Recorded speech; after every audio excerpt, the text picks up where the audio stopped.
another GRIFTERGATE? The Duke and Duchess of Delusions land of make-believe crumbles. It feels like a pivotal moment, doesn't it? The F-King grifters. These three explosive words must have shattered the Duke and Duchess of Delusions' make-believe world, leaving it in ruins before their very eyes. It's now evident that there's only one direction for them: downward. And here's a clue: it doesn't lead to global domination. Bill Simmons, the prominent figure in American sports, has previously voiced his criticism of Harry and Meghan. However, this time, he adds his commercial perspective as Spotify's head of podcast innovation and monetization to the mix. The F-King grifters. That's the podcast we should have embarked on with them, Simmons exclaimed during an episode of his own podcast on Friday, responding to the news of Spotify's decision to terminate their $20 million deal with Harry and Meghan. He further teased, "I need to get drunk one night and share the story of the Zoom call I had with Harry, where I tried to help him with a podcast idea. It's one of my best stories. But we are already acquainted with that story." This is a couple who, despite fleeing their opulent palaces, remain entangled in their self-constructed fairytale fantasy. A couple who audaciously cornered the Disney CEO on a red carpet, demanding voiceover work in 2019. A couple who, despite their plummeting popularity ratings, relentlessly peddled their tired tale of victimhood, convinced that their never-ending grievance tour was the hottest ticket in town. However, the market has now rendered its verdict. Meghan's Archetype series has been unceremoniously scrapped after a feeble debut season, with reports suggesting that Spotify executives grew frustrated with the snail's pace of production emanating from Montecito.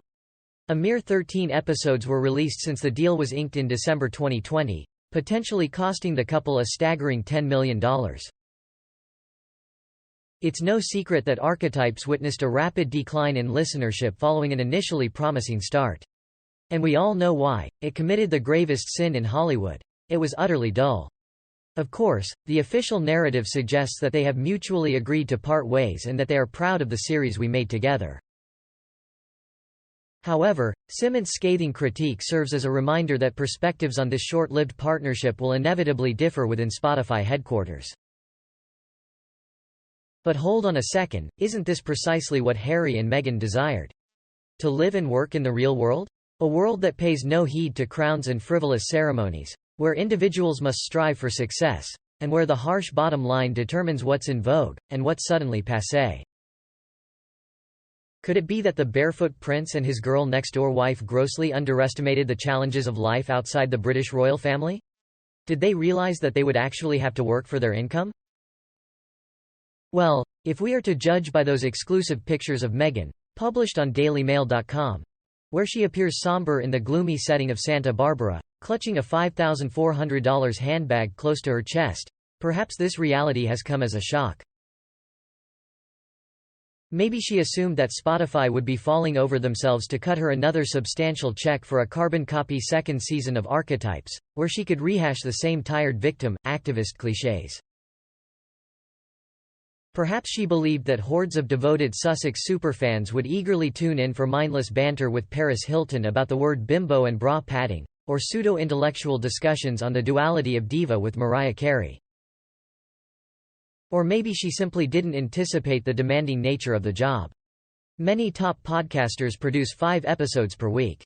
As someone who has built a career hosting daily news and chat shows on both TV and radio, I am acutely aware of the commitment, the grueling hours, and the sacrifices made away from family to ensure the success of these programs. Regardless of the circumstances, Spotify has made it clear that it's the end of the road for HM now. For someone like Harry, born into a world so profoundly detached from reality, it's easy to comprehend why he may have underestimated the magnitude of the challenges that awaited him. Indeed, it was revealing when the petulant prince recently appeared in a UK courtroom and admitted that he lacked any evidence to support his claims of being hacked by a British tabloid. Nevertheless, he expressed a sense of injustice if he didn't emerge victorious in his case. The defense rightfully accused him of dwelling in a realm of complete speculation. Regardless of what Harry may assert about his newfound freedom, it is evident that he was ill-prepared for the challenges of the real world. As for Meghan, What happened to the hardworking actress who grew up with modest means, relied on affordable salads, and took various odd jobs to make ends meet? The same Meghan who wrote letters to Hillary Clinton advocating for social justice at the tender age of 11?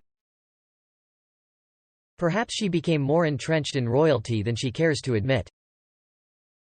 Public interest in brand Sussex is waning, with Netflix scrapping Meghan's animated series Pearl and Harry's Invictus Games series postponed to make room for the controversial 6-part docuseries aired last December. This trend has been seen in early indications, such as Netflix scrapping Meghan's animated series Pearl and Harry's Invictus Games series postponed. The question also arises regarding the remaining books in Harry's promised 4-book deal with Penguin, supposedly valued at $25 million. Following the publication of his attention-seeking memoir, Spare, in January, the couple's popularity reached new lows. Can they withstand the fallout from 3 more books? Can we? Even Queen of Woke Whoopi Goldberg expressed doubts about their story after the breathless statement from Harry and Meghan's spokesperson, alleging a 2-hour near-catastrophic car chase in Manhattan. In the real world they so eagerly sought, they have lost their families, their royal privileges, and even the support of the liberal elite. And now, big business has called their bluff. Who will be the next to disembark from the grievance tour bus? In the race of life, it is often said that slow and steady wins. Consistency is key. HLMTQ, a figure familiar with criticism and a challenging year, understood this concept well. She knew that by avoiding confrontation, refraining from seeking controversy, and focusing on doing good things, she would be viewed favorably in the eyes of the public. However, the Markles failed to grasp this wisdom. They failed to recognize that their initial surge in popularity was largely due to the goodwill surrounding their wedding. At the peak of their fame, they convinced eager executives that they would bring immense attention and success. To some extent, they did deliver on their promises, as they did have a small but vocal and loyal base of supporters. The problem arose when their star power started to fade, and people began to see through their facade or grew weary of their antics. Rather than adapting their approach, the Markles chose to double down on forcing themselves into the media spotlight, resorting to negativity and mudslinging. While this may have momentarily attracted attention, it was not a sustainable solution. It merely served as a temporary delay to the inevitable decline in their popularity. Fortunately, this realization is now spreading rapidly among those tempted to associate with them. During the height of their popularity, particularly during their wedding, the public was captivated by an illusion. Everyone got caught up in the euphoria and excitement that a royal wedding brings. But in reality, the true nature of Harry and Meghan remained unknown to the public. And so, the tale serves as a cautionary reminder that true popularity and lasting admiration cannot be built upon a foundation of controversy and negativity. It is through genuine actions, consistency, and a sincere connection with the public that one can earn and maintain their favor.